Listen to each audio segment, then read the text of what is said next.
Dear students, நமக்கான rank list இந்த வாரத்துல எந்த டேட்ல எந்த டைமிங்ல ரிலீஸ் ஆக போகுது அப்படிங்கறத பார்க்கிறதுக்கு முன்னாடி ஒரு சின்ன கால்குலேஷன் நம்ம பார்த்துடுவோம்.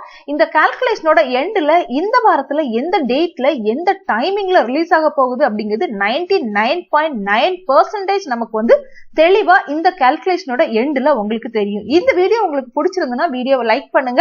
அப்பதான் மத்த ஸ்டூடெண்ட்ஸ்க்கு இந்த வீடியோவை யூடியூப் நமக்கு ப்ரோமோட் பண்ணும்.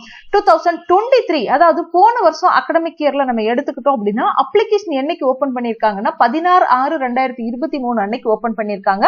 அப்ளிகேஷன் க்ளோசிங் வந்து 28/6/2023 அன்னைக்கு க்ளோஸ் பண்ணிருக்காங்க. அதுக்கப்புறம் அப்ளிகேஷன் வந்து டேட் வந்து எக்ஸ்டெண்ட் பண்ணி கொடுத்திருக்காங்க. 10/7/2023 வரை டைம் கொடுத்திருக்காங்க. சோ டோட்டலா அப்ளை பண்றதுக்கு எவ்வளவு டேஸ் கொடுத்திருந்தாங்க அப்படின்னு பாத்தீங்கன்னா 25 நாட்கள் வந்து ஏறக்குறைய நமக்கு வந்து கொடுத்திருக்காங்க. சோ போன வருஷம் அவங்களோட ரேங்க் லிஸ்ட் என்னைக்கு ரிலீஸ் பண்ணிருக்காங்க அப்படின்னு பாத்தீங்கன்னா 27/7/2023 அன்னைக்கு ரேங்க் லிஸ்ட் ரிலீஸ் பண்ணிருக்காங்க. அதாவது அப்ளிகேஷன் க்ளோஸ் ஆகி ஒரு 17 நாள் கழிச்சு என்ன செஞ்சுட்டாங்க அப்படின்னா ரேங்க் லிஸ்ட் வந்து ரிலீஸ் பண்ணிட்டாங்க. அதுவும் அந்த டைமிங் எப்போ ரிலீஸ் பண்ணாங்க அப்படின்னு பாத்தீங்கன்னா ஈவினிங் 7 o'clock போல என்ன செஞ்சாங்க அப்படின்னா ரிலீஸ் பண்ணாங்க. ஒரு 6:30 to 7 அந்த டைமுக்குள்ள என்ன செஞ்சாங்க அப்படின்னா ரிலீஸ் பண்ணாங்க. சோ இந்த பேசிஸ்ல நம்ம இந்த வருஷம் பார்த்தோம் அப்படின்னா நமக்கான அப்ளிகேஷன் என்னைக்கு ஓபன் ஆயிருக்குதுன்னா 23/5/2024 அன்னைக்கு ஓபன் பண்ணிருக்குது. க்ளோசிங் டேட் பாத்தீங்கன்னா 21/6/2024 வரை டைம் கொடுத்திருந்தாங்க. அதுக்கப்புறம் டேட்டை எக்ஸ்டெண்ட் பண்ணி 26/2024 வரை டைம் கொடுத்திருந்தாங்க. சோ நமக்கு எத்தனை நாள் டைம் தந்திருந்தாங்க அப்படின்னா 35 நாட்கள் டைம் தந்திருந்தாங்க. போன வருஷம் 25 டேஸ் தான் டைம் கொடுத்திருந்தாங்க. இந்த வருஷம் 35 டேஸ் என்ன செஞ்சிருக்காங்க அப்படின்னா டைம் கொடுத்திருக்காங்க. சோ இன்னைக்கு இந்த வீடியோவை நான் இன்னைக்கு மேக் பண்ணும்போது டேட் பாத்தீங்க அப்படின்னா 14/7/2024.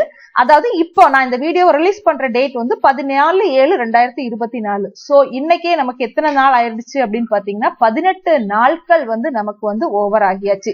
சோ போன வருஷம் உள்ள கால்குலேஷனை நம்ம பேஸ் பண்ணி பார்த்தோம்னா இன்னும் 1-2 நாளையில நமக்கான ரேங்க் லிஸ்ட் வந்து வரதுக்கான சான்சஸ் வந்து 99.999% இருக்குது. சோ நம்மளோட ரேங்க் லிஸ்ட ஷுவரா இந்த வீக் நம்ம என்ன செய்யலாம் அப்படின்னா எக்ஸ்பெக்ட் பண்ணலாம். ஒருவேளை மண்டே கூட வரலாம், இல்லைன்னா வெனஸ்டே வரலாம், ஃப்ரைடே வரலாம், எந்த டேட்ல வேணாலும் வரலாம். ஆனா இந்த வாரம் நமக்கான ரேங்க் லிஸ்ட் வரதுக்கான சான்சஸ் வந்து நிறைய இருக்குது என்ன பொறுத்தவரையில. டைமிங் பாத்தீங்கன்னா அஸ் யூஷுவல் போன வருஷமும் அவங்க வந்து ஈவினிங் தான் வந்து ரிலீஸ் பண்ணிருந்தாங்க. அதே மாதிரி ஒருவேளை இந்த வருஷமும் என்ன செய்யலாம் அப்படின்னா ஈவினிங் வந்து ரிலீஸ் பண்ணலாம். சோ ரேங்க் லிஸ்ட் எப்போ வரும் நிறைய ஸ்டூடெண்ட்ஸ் கமெண்ட் செக்ஷன்ல இந்த ஒன்று விஷயத்தை தான் திருப்பி கேக்குறீங்க. சோ உங்க எல்லாருக்குமே ஒரு சரியான ஒரு கன்க்ளூஷன் கிடைச்சிருக்கும் அப்படின்னு நினைக்கிறேன். இந்த வீக்ல நமக்கான ரேங்க் லிஸ்ட் வரதுக்கான வாய்ப்புகள் வந்து 99.999% இருக்குது.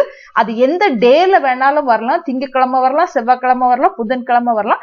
But we are very close. Rank list வந்து சீக்கிரமா என்ன செய்ய போறாங்க அப்படின்னா ரிலீஸ் பண்ண போறாங்க. இந்த ரேங்க் லிஸ்ட் ரிலீஸ் ஆன உடனே கண்டிப்பா நம்மளோட டெலகிராம் சேனல்லையும் அந்த ரேங்க் லிஸ்டோட PDF ஃபைல் வந்து போஸ்ட் பண்ணுவோம். அது மட்டும் இல்லாம ரேங்க் லிஸ்டோட எப்படி உங்களோட நேம் பார்க்கணும், ரிலீஸ் ஆயிருக்குது, அதுக்கப்புறம் நம்ம என்ன செய்யணும் அப்படிங்கிற எல்லாமே நம்மளோட சேனல்ல வீடியோவா மேக் பண்ணி போடுவோம். சோ மை டியர் ஸ்டூடெண்ட்ஸ், தொடர்ந்து நம்மளோட சேனல் ஃபாலோ பண்ணுங்க, வீடியோவை லைக் பண்ணிக்கோங்க, சேனல் சப்ஸ்கிரைப் பண்ணிக்கோங்க. தேங்க்யூ.